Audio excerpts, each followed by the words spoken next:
वचनं सुतानां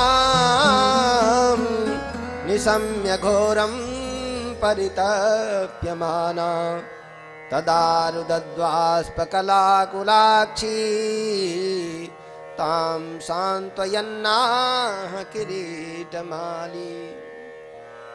द्रौपदी करुण क्रंदन कर रही है। 5 पुत्रों की लाशें पड़ी हैं। क्या बिगाड़ा था मेरे पुत्रों ने, क्योंकि ऐसी मृत्यु के घाट उतारा गया। सब लोग अपने अपने हिसाब से सांत्वना देते हैं। बेटी, भगवान ने तुम्हारे पास में 5 हीरे रखे, तुम्हारे थोड़ी थे, वो तो गोविंद के थे और आज ले लिया।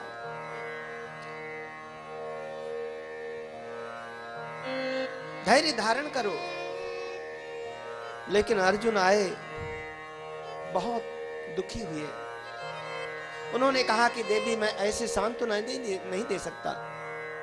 पुत्रों को मारने वाला आकाश पाताल में कहीं भी होगा, उसको मार करके लाऊंगा, तभी तुम्हारे आंसुओं को पोंछूंगा।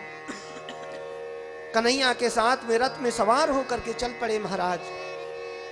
अच्छा, जब चोर होता है ना, पुलिस को देखते ही महाराज भयभीत हो जाता है। जो ही कन्हैया का रथ आगे चला, ये अश्वत्थामा देख करके भगने लगा। कन्हैया ने कहा कि अर्जुन, यही है हत्यारा, इसका पीछा करो।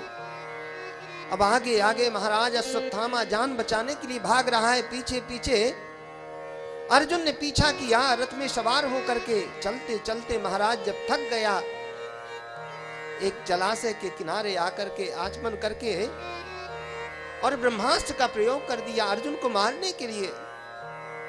ये ब्रह्मास्त्र चारों तरफ से जलाता हुआ चला आ रहा है। भगवान की शरण में गए अर्जुन महाराज। भगवान ने तुरंत अर्जुन को पीछे कर लिया। पहले मुझे जला करके भस्म करेगा, इसके बाद मेरे भक्त का बाल बांका होगा। जब तक मैं हूं, मेरे भक्त का कोई भी बाल बांका नहीं कर सकता। इशारा किया अर्जुन, ये ब्रह्मास्त्र है, ब्रह्मास्त्र की दवा केवल ब्रह्मास्त्र हो सकता है। विषस्य विषमौषधम, कई बार जो है विष की औषधि विष ही होती है। प्रयोग करो। अर्जुन ने भी ब्रह्मास्त्र का प्रयोग किया। आकाश मंडल में जाकर के दोनों ब्रह्मास्त्र टकराने लगे। प्रलयंकालीन स्थिति हो गई। ऐसा लगने लगा महाराज सारा संसार प्रलय के गर्त में डूब जाए। कन्हैया ने दोबारा इशारा किया, भैया तुम तो सब कुछ जानते हो, छोड़ना भी जानते हो, तो इनको शांत करना भी जानते हो। भगवान की कृपा से दोनों अस्त्रों को शांत किया। दौड़ करके अश्वत्थामा को घसीट करके ले आए और बांध करके रथ के पीछे भाग में डाल दिया। तूने निरपराध बच्चों का वध किया है, सोते हुए बालकों का वध किया है। धर्म के जानने वाले मत्तम प्रमत्त मुत्मत्तम सुप्तम बालम सियम जडम, कोई मतवाला है उसके ऊपर भी वार नहीं किया जाता।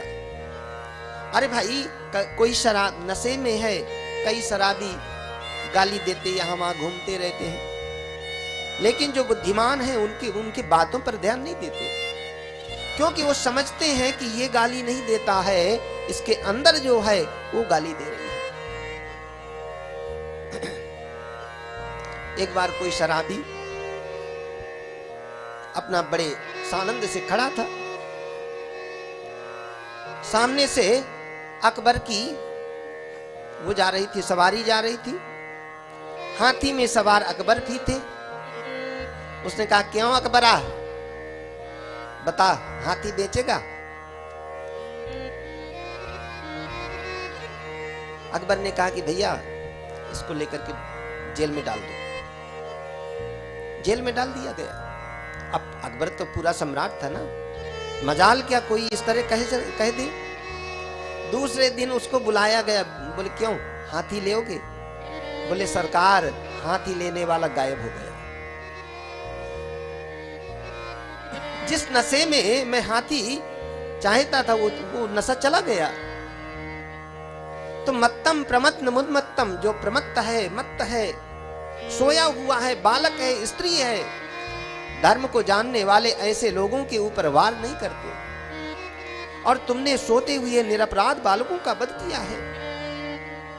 अश्वत्थामा, एक क्षण भी जीने का अधिकार नहीं तुमको, लेकिन तुमको कैसे मृत्यु के घाट में उतारना है इसका फैसला तो द्रौपदी करेगी। लेकर के चलने लगे। भगवान ने कहा क्यों छोड़ रहे हो, मार दो यहीं। लेकिन अर्जुन भी कोई साधारण नहीं। अर्जुन ने पूरे जीवन कन्हैया का संग किया। भगवान का आशीर्वाद, भगवान का वात्सल्य सब कुछ प्राप्त हुआ अर्जुन को। अर्जुन के खून में, अर्जुन के रग रग में आस्तिकता बसी हुई थी। सोचने लगे वास्तव में ये अपराधी तो है लेकिन ब्राह्मण है, और कोई ऐसा कारण हो कि इसका संरक्षण हो सके। कन्हैया, इसको मारना तो है लेकिन कैसे मारना है? इसके शरीर की बोटी बोटी करके मारना है, या खौलते हुए तेल के कड़ाहे में डाल करके मारना है, या सीधे बद कर देना है? ये तो फैसला द्रौपदी करेगी। ले चले। द्रौपदी के सामने, दरवाजे के सामने महाराज डाल दिया, जैसे जानवर को बांध करके डाल दिया जाए। लेकिन बाहर है द्रौपदी। द्रौपदी कोई साधारण नहीं भैया। द्रौपदी को भगवान सखी कहते थे, तो आखिर कुछ तो गुण रहे होंगे, तभी तो भगवान उसके अंग संग उसको ऐसा सौभाग्य दिया। वाच चा सहंतस्या बंधनानयनम सती मुच्यता में सा ब्राह्मणो नितराम गुरु। अरे हाँ, ये तुम्हारे पुत्रों को मारने वाला, लेकिन ये तो गुरु का पुत्र है, ब्राह्मण है। धनुर्धर जी, इसको छोड़ दीजिए। माना कि मेरे पांच पुत्रों को मारा है इसने, पतित है, लेकिन है तो ब्राह्मण। एक पुत्र के मृत्यु में कितना दुख होता है, एक माता ही उसका अनुभव कर सकती है। लेकिन मैं नहीं चाहती कि मेरे वजह से किसी दूसरी माता को दुख हो। मेरे पुत्र मर गए हैं लेकिन पति तो है। मैं 5 पतियों की पत्नी हूं, मेरा जीवन कट जाएगा, लेकिन इसके पिता भी खत्म हो गए हैं। इसकी माता इसके बिना कैसे अपने जीवन का निर्वाह करेगी?